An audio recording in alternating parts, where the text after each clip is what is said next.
ময়ূরী পরিবারের সবাইকে স্বাগত জানিয়ে আবার একটা নতুন ভিডিও নিয়ে আমি চলে এসেছি শিবরাত্রির দিন। আজ মহাশিবরাত্রির।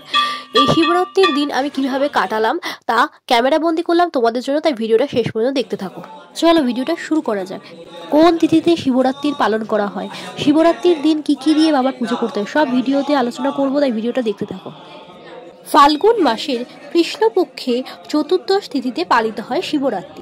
এই ব্রত নারী পুরুষ ছোট বড় বিবাহিত অবিবাহিত সকলেই করতে পারে।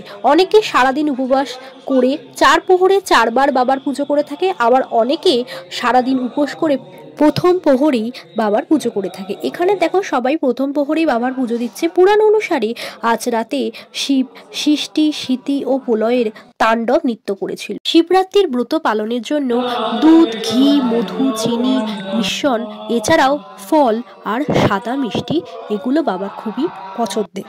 আমার চ্যানেলে নতুন হয়ে থাকলে অবশ্যই চ্যানেলটাকে সাবস্ক্রাইব করে দিও আর ভিডিওতে লাইক করে ভিডিওটা শেষ পর্যন্ত দেখতে থাকো। যারা মহাদেবের ভক্ত তারা কমেন্টে অবশ্যই লিখে যেও ওং নমঃ শিবায়।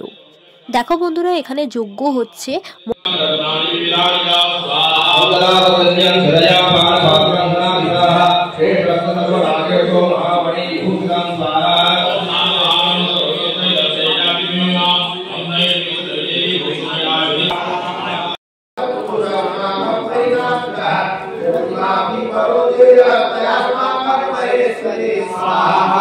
শিবরাত্রির কথাটি দুটি শব্দ থেকে এসেছে, শিব ও রাত্রির, যার অর্থ হলো শিবের জন্য রাত্রি।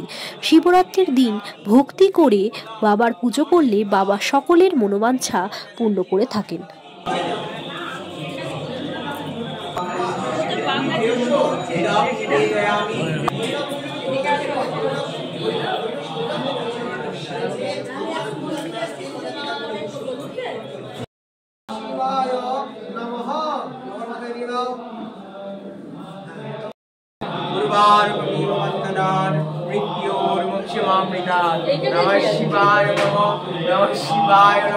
বাবার মাথায় জল ঢেলে বাড়ি চলে এলাম। তারপরেই দেখি পাড়ায় খুব সুন্দর করে হর পার্বতীর পুজো হচ্ছে।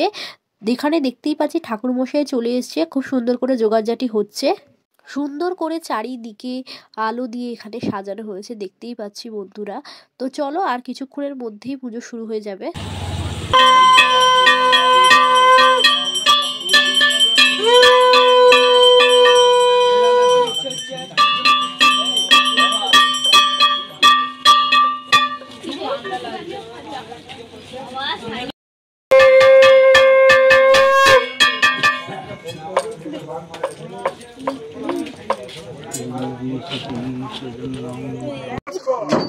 ওই তো তাল গাছটা একটু